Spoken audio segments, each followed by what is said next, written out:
Thank you very much, Professor. Thank you also to Dirk and PK for the kind invitation. As I take you into lunch, this slide title actually has two questions in it. First of all, what is reality? And number two, what are we trying to answer? I am a consultant for Medtronic. This is a Viva-sponsored trial with our financial support from Medtronic.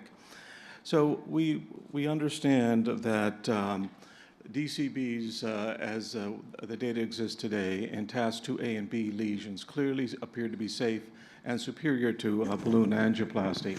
However, the data from larger adjudicated registry trials that we are now seeing increasingly call out the ceiling here, if you will, with regards to where these DCBs fail from a procedural point of view.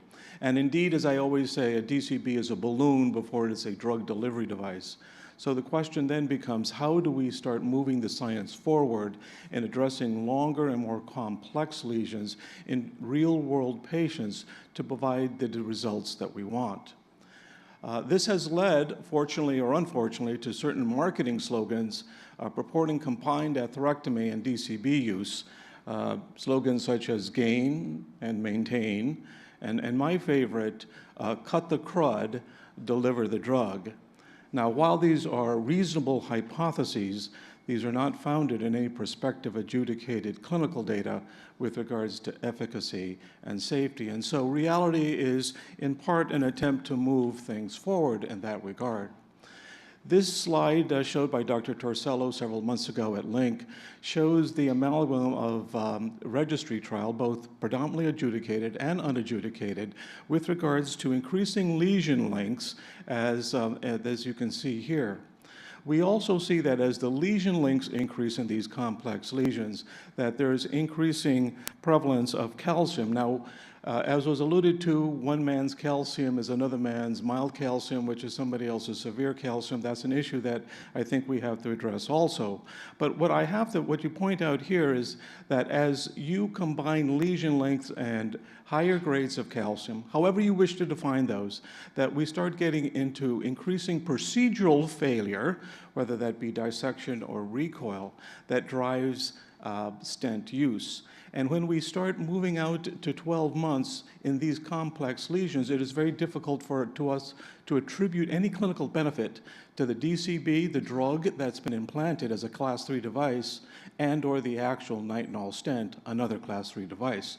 So we have a conundrum, and then we also have a financial issue whereby we're treating long lesions with expensive multiple devices. We were first called, this problem was first called to our attention by retrospective work by Dr. Tepe and Dr. Zeller, who suggested that calcium, back in 2015 when they did this retrospectively, could be a problem. They noted that although this was retrospective, and this was in relatively short lesions, that if you had circumferential calcium, that this was actually a predictor of procedural failure. They looked at two calcium scores that were published at that time and corroborated that as severe calcium was defined, meaning bilateral, that indeed this was associated with poor outcomes at 6 months.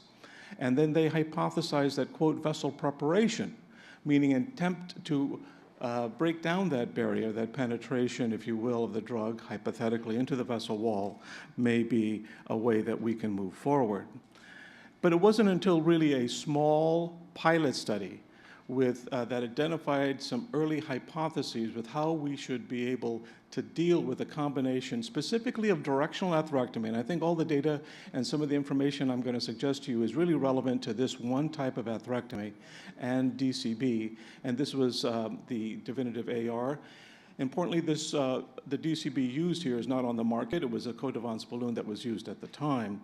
But they suggested that maybe in this hypothesis that this atherectomy and trying to improve the luminal gain, if you will, could actually improve our results. And here you see, and you've seen this before, randomization between combined therapy in patients that had lesion lengths that went up to 12 centimeters in the DCB arm. If you had severe calcium, which was defined as circumferential calcium greater than 5 centimeters, you were not randomized, and you went straight to the combination of directional atherectomy and DCB.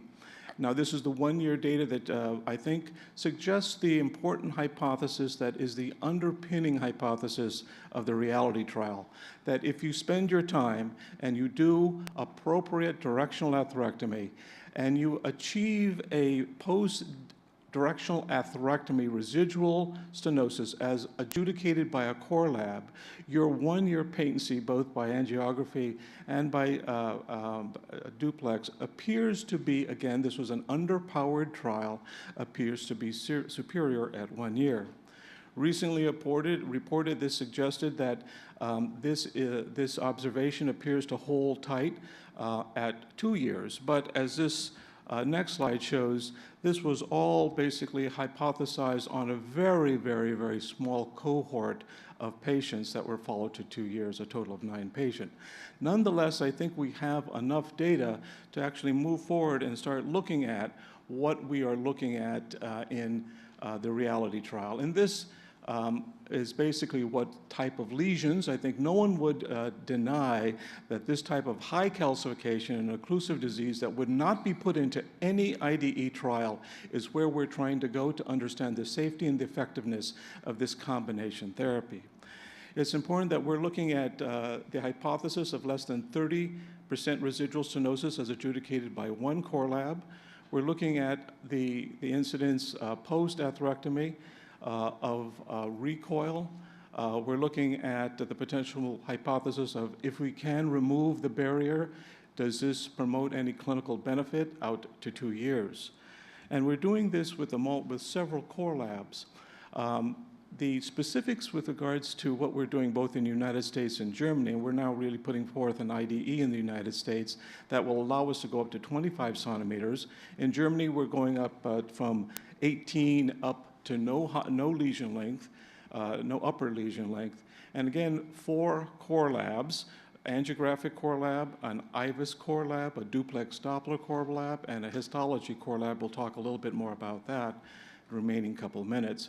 Importantly, this whole issue of calcium is something we're looking at also. One of the published grading scales, the PACS scoring system, will be used with the core lab to assess any results that we see out to 2 years with regards to the calcium grade. I again reviewed all the core labs that we'll be looking at. This is a global trial with basically PME level data, 100% adjudicated endpoints, again with the core labs both looking at everything. Here you see an example of how we deal with this, obviously lesion assessment with the angiogram and with assessment of calcium on the screen on the right here. And very interestingly, if I can move this forward, one of the things that I'm really interested in is IVUS and the use of IVUS and the utility of IVUS in driving potentially, not in this trial, but in future trials. We are looking at IVUS. All patients are getting IVUS. The investigators are blinded to the IVUS such that they cannot actually do anything different. The hypothesis here being that in dealing with complex lesion, angiography may not be the best way to actually drive how we treat these patients. Here you see all of the metrics that we are assessing: luminal diameter, cross-sectional area, plaque burden pre and post. And we're also, importantly, from my point of view, something fascinating that hasn't been done, we are 100% looking at the histology.